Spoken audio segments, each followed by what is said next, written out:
Hi, my name is Susan Swan.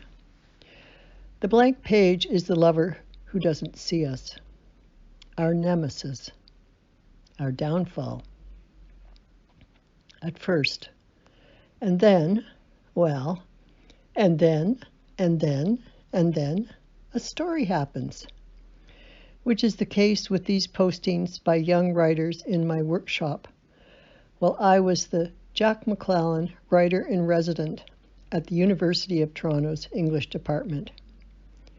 Each writer has picked a favorite passage from one of the stories they have written this year. They are reading their passages from the privacy of their bedroom, because we are all in self-isolation. I enjoyed hearing what they had to say. I think you will too. Hello, my name's Juliann, and this story I'm about to read is called My Mother. My eyes are drifting in and out of focus, and my mother is telling me to sit still so she can finish what she started.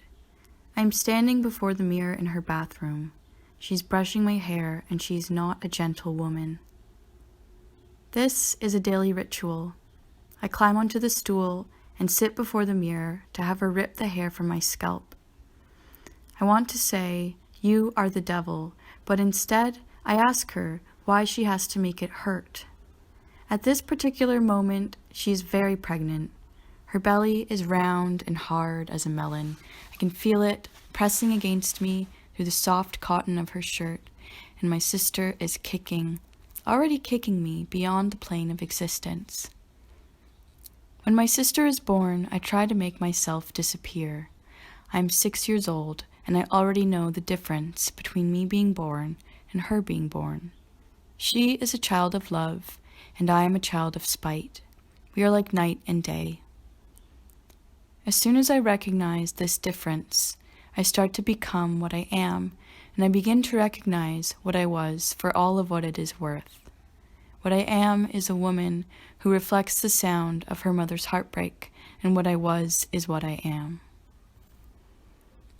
When my mother finds out that she is pregnant with me, my father, the man she is in love with at the time, tells her that he is leaving her. "You can't," she tells him, "I'm pregnant."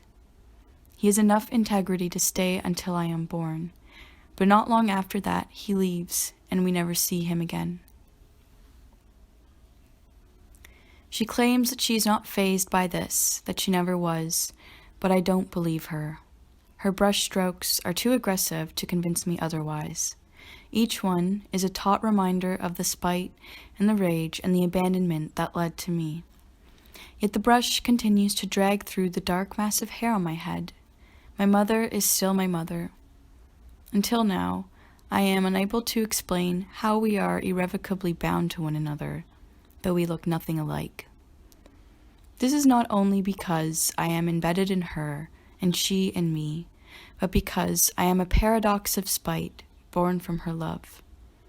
I remind her of so much pain, but I also remind her of my father, who she once loved, and herself, who she is trying to love. I don't know how I was born, but my mother doesn't mind telling me now. "Backwards," she says, "and you refused to come out. Your legs were stretched so far apart, like an acrobat's. The doctor tried everything, but she couldn't get them to close. When it was time for you to come out," she continues, "they had no choice but to cut me open, see." She peels the shirt up from her belly like a second skin. A tight pink ladder connects her belly button to the area above her vulva. And for some reason, I think that if I touch it, it will burn my fingertips.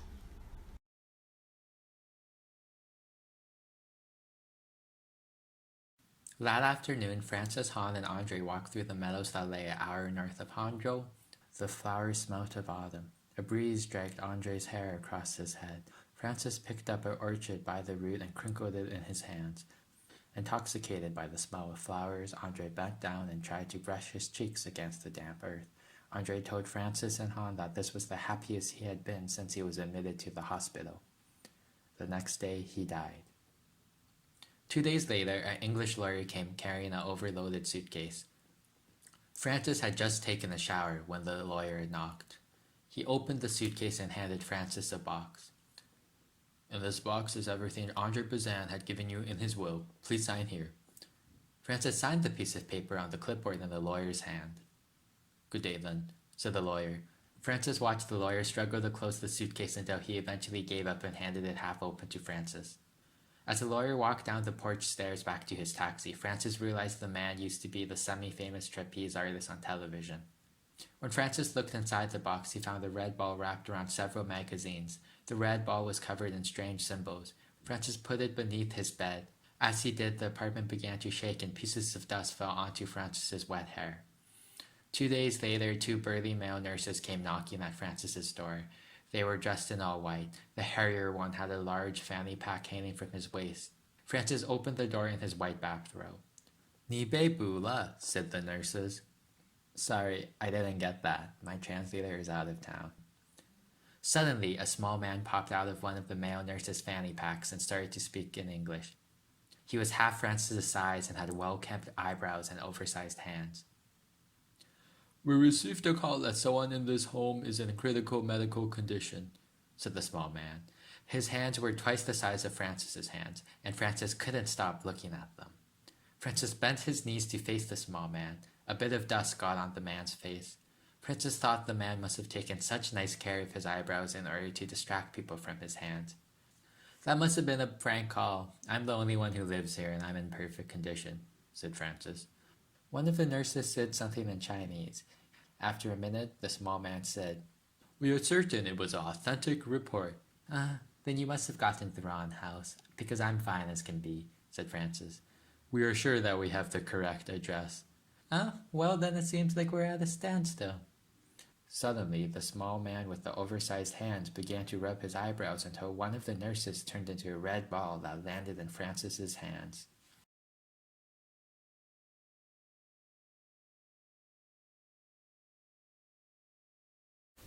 Walking into the warehouse, Molly started to feel herself move out of her body, which was a good thing. She loaded her scooter with 2 reams of plastic bags and drove to the first aisle. She let her mind be somewhere else while her hands worked. Her hands stayed busy, filling orders, driving to the next location, taking screws out of plastic bags, counting out 4, putting them into a tinier plastic bag, stick the label on, drop it in the bucket, move to the next location. Washers, 10 of them. Count them out. Bag them, bucket. The New Yorker profile she read on her phone during breakfast about some obscure Polish artist building a home in the countryside, undertaking this project with her loving husband so that she could have a more serene place to work. Drive. Nice that some people could afford to do that. Nice to think about old people in love. Screw, 11. Why did people order odd numbers of screws? This artist had started out by living in a small office space with just a sleeping bag and a hot plate. Bag them, sticker, bucket. Now she makes money speaking at universities. Do these type of speeches even pay well? What does she even have to say?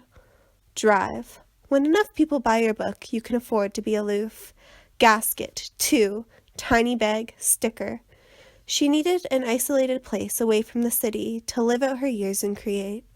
Bucket. Drive. The author of the piece commented on how all the contract workers loved this small, eccentric woman, how she treated them with such kindness and veneration. Seemed to be laid on a little thick. Gauge, 1. Are there even big cities to escape from in Poland? Bag, sticker, bucket. Next. Molly Reynolds, please see Frank Seeley. Molly to see Frank Seeley. Thank you. She heard his voice boom over the PA system, but she had to remember that she was Molly. She appreciated how formulaic and concise Frank's announcements always were. It was the only part of his job in which he excelled. Frank's office was a square room in the center of the warehouse. It had windows all around it so everyone knew that he could watch what they were doing if he wanted. Molly drove her scooter down the main aisle so she could catch the breeze from the big industrial fans hanging from the ceiling. The place was floor-to-ceiling concrete, windowless, and had no air conditioning. Everything was gray, accented with the neon that told you where you couldn't be. Big yellow X's on your colleagues' backs so you wouldn't hit them. She waved to a few people as she went by, but she could not tell them apart. She parked her scooter outside his office. He was on the computer, headset on, like always. She opened the door and a gush of cool air hit her face. Frank spun his chair round. "Hello, Molly. Have a seat." Wolfsohn. I have been working now for 3 days, working tirelessly and thinking of you. I go to bed at 9 o'clock and wake at 6 so that I can paint by the light of the sunrise. My rooms in the pension are eastward facing and hover over the Ligurian Sea, which is always dotted with the stiff white triangles of sailboats that bob or stream across the blue. Watching them gives me the strongest water craving. I want to be with them, inside their flock, skimming my hand as if it was a boat across the quickly moving water. I want to be salty and clean. It reminds me more of rowboats on the Schlachten Sea than the oppressive humidity of Nice, which I think of as little as possible. It is easy to forget when I'm in this routine of work, thinking always of the distant past more than the recent. One of the little maids brings me black coffee and slices of bread when I wake, then more bread and fresh vegetables at midday, then overcooked meat and soup in the evening if I do not go down to the dining room to eat with the other guests. In between these slices, I paint feverishly and unthinkingly, as if my hands have more of a plan than I do. I feel as if I am a machine or a factory worker or a mower, working simply and thoroughly until the sun is gone. I am reminded very little of the German threat. I spend so much of my days thinking about my childhood, I've started to idealize it, a dangerous undertaking, to the point of a mad desire to return, emptied of the knowledge of what is about to happen to Germany and to my family. I remember childhood as the only years in which I have known happiness, but I know I felt otherwise at the time. I have the most awful feeling that this, now, Saint-Jean-Cap-Ferrat, Pension La Belle Aurore, bread and coffee in the morning, the chemical smell of gouache, the children in the square, the stiff little triangles, that this is happiness. I worry that in a few years' time, I will look back on these days as I do now of my childhood. I try to make myself appreciate it, but what I imagine to be happiness never comes. I always maintain the selfish hope that something better, more obvious, will come along. More happiness. Every time I think of the staircase leading up to the maternity ward floor, I picture gray tile stairs enclosed by wrought iron railings. The staircase is sectioned off from the rest of the hospital by a bulky swinging wooden door. During the day, it's lit up by sunlight streaming in from a high window and bouncing off cream-colored walls. It was a summer in New Delhi the day I was born, so the sunlight is harsh enough to turn brown skin red and illuminate every single speck of dust floating in the air. At night, the dust hides in the shadows created by weak white lights sparsely placed along the ceiling. For 2 entire days, from May 8th, his birthday, to my birth, May 10th, this isolated staircase was my father's bedroom because I refused to follow a set schedule. In the mornings, he was accompanied by all 4 of my grandparents. As the first grandchild on both sides of the family, the child of an eldest son and only daughter, my birth was a momentous occasion. I imagined that my grandparents sat on the stairs while my father stood on the landing in front of the door. He's leaning against the wall and his eyes are closed. He's exhausted from a night spent sleeping on the stairs as nurses and doctors thundered past him. The stairs around them are covered with their belongings, my grandmother's gigantic handbags, boxes packed full of burrate, and bags for my mother and I. Papa G, my father's father, is reading a Jeffrey Archer book. His hair has been brushed carefully to the side, his mustache has been combed, and his shirt is tucked evenly into his trousers. The fact that the book has been open on page 247 for half an hour is the only indication that he hadn't slept properly the night before. His wife, my Mimi, is sitting on the steps above him next to my Nani, my mother's mother. Mimi is talking to Nani about a family she met in front of the maternity ward. The mother had come in after mine and the baby was born half an hour ago. My Nani nods sleepily before jutting her chin in my father's direction, telling Mimi he hasn't eaten lunch yet.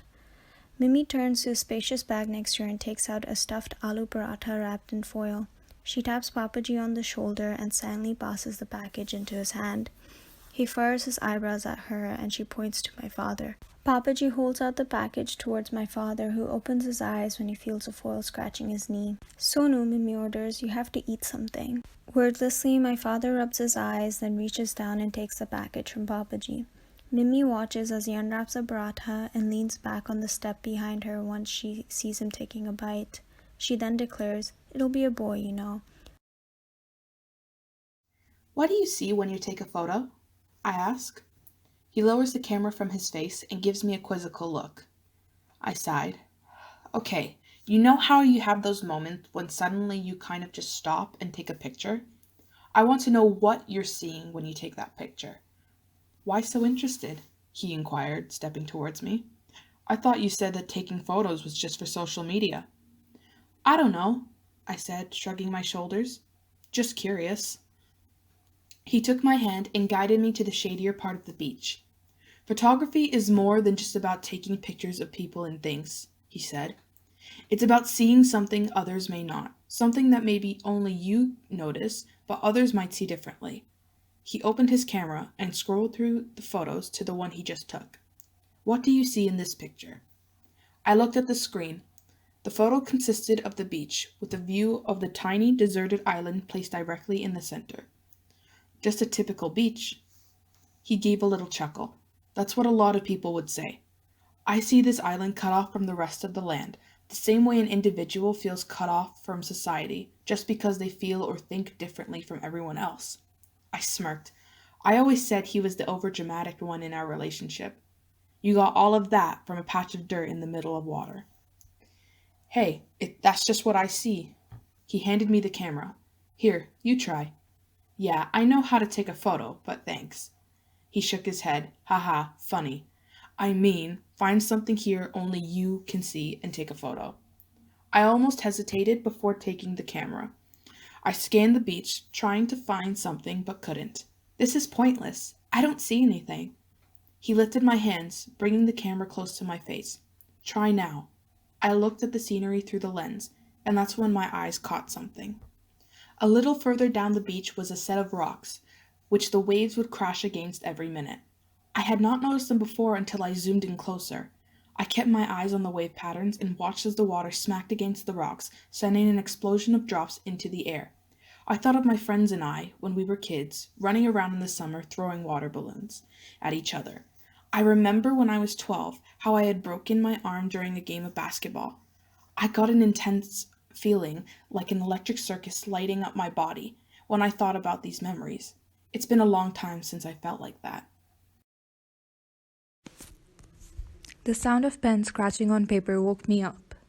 I sat with the door open, in case Banoji needed me in the middle of the night. She says this is unnecessary, but I'm much too paranoid. Even as my eyes close and my body becomes weightless as it prepares for sleep, my ears remain open for the hoarse shout of my name. How surreal is it to see Bano, the greatest theater actress of her time, reduced to speaking in whispers. Billboards with life-size paintings of her voluptuous figure would clutter the city, even as she neared the end of her fruitful career. Recordings of her plays still screen in some of the older cinemas. She's been immortalized as a performer, but real life is a completely different story. She's been skipping on her medications again, one of her doctors told me the other day. If she keeps this up, she'll only get worse. You need to be stricter. But how do you help someone who doesn't want it? Banoji and I had been living together for 10 months. We're not related, not exactly. She is the relative of a relative, and I was hired because I am young and energetic. And most importantly, I am related enough that they can trust me not to let anything leak to the public. Wouldn't the press have a field day when they find out that the famed actress has been reduced to living out the last of her days in this isolated cottage in the north? Banoji hates having to rely on anyone other than herself, and the pity of the whole world would ruin her. I work 6 days a week, doing everything from the cleaning to the cooking to the occasional driving. On Sundays I get the day off, and Banoji gets a break from me. So I take the time to visit the only cinema in town, with only a handful of people scattered in the seats, and watch classic Bollywood films all day. The colors of the real world are a shock after staring at black and white images all day. Life runs at a slower pace here.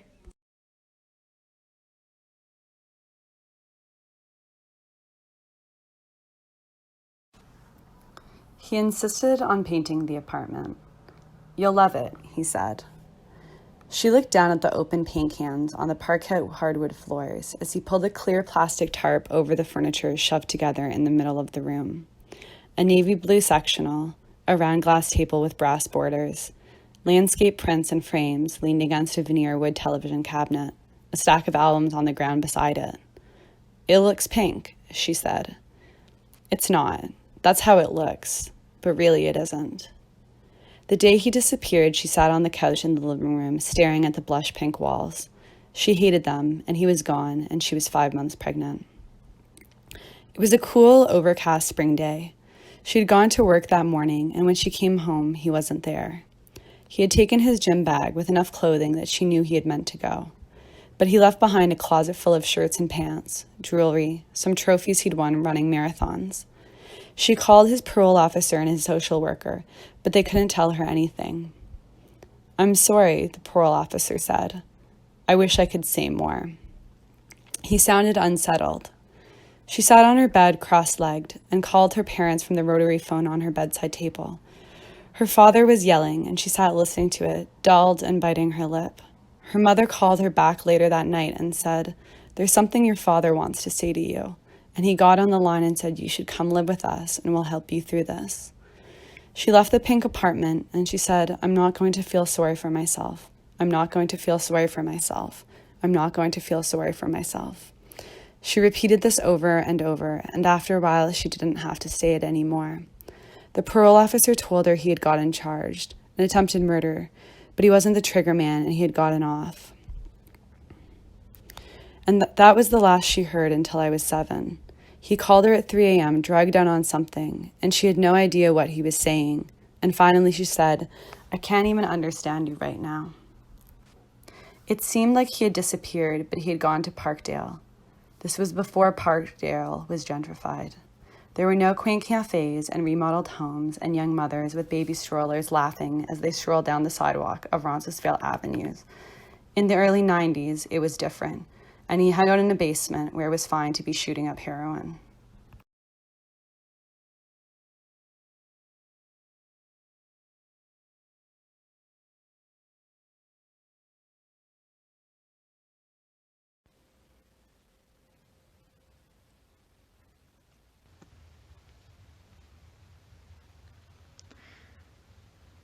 My parents and older brother were waiting, waving frantically, carnations swinging rhythmically from my mother's grasp. She had probably gotten them from the flower shop on Brimley. I went there once. It's blocked into one of those strip malls that can barely be called a strip mall, just off the 401, with a parking lot, more potholes than unbroken asphalt. When we went, there was a seen-on-TV store, and a t-shirts and souvenir shop that sold one t-shirt with an iron-on Canadian flag in every size and color imaginable, bookending the flower shop. People that had nowhere to go or somewhere to go would sit outside smoking cigarettes and yell at each other. If you drove past the flower shop when the door was closed, you would have thought it to be a strangely placed garage, with the roll-up, bottom-to-top, paneled and double-locked door. But when it was open, you could smell the green of the constantly pruned leaves and the moisture of the overhead sprayers. The humidity was partially trapped with the long plastic strips that brushed against you as you entered like beads hanging over a doorway in the 60s. But then the flowers were unobstructed, and you could see the thousands and thousands of brightly and dimly and softly colored flowers housed in Home Depot buckets and garbage cans and anything that could hold them. Carnations, though a mark of misfortune or death in many cultures, were a symbol of well-being in our family. Not only were they the least expensive flower, but they were the longest lasting, excluding the succulents. Soon enough, many weeks would pass of you looking up above your TV at the crusting carnations, trying to suck up brown, aerated water from a vase that your cousin made you, and you would wonder how long those have been there for. Then you remember when you bought them that it was really 4 weeks ago, and you say something like, "Was that really 4 weeks ago?" And you shake your head and return to the book you were reading or the show you were watching, and let the grayed petals of the once red carnations fall by themselves for another 4 weeks.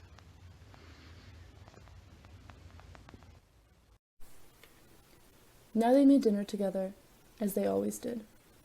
His hair had grown back so she could run her fingers through it once again. They ate chewy steak, not saying much, but occasionally looking into each other's eyes, a peculiar, almost Pavlovian thing. After they were done, she stacked the dishes beside the sink and put the kettle on. He opened his backpack and took out a book he'd been carrying around with him for months.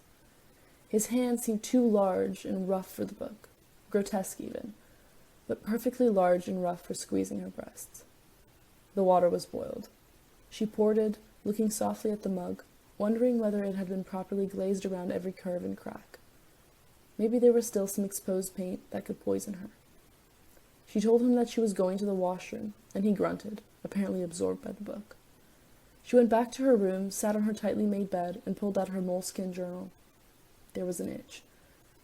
But she didn't write anything then, because she couldn't put it into words. Instead, she read over old passages. She read that passage where she imagines herself calling up her ex-boyfriend from high school with no specific intention, except to talk.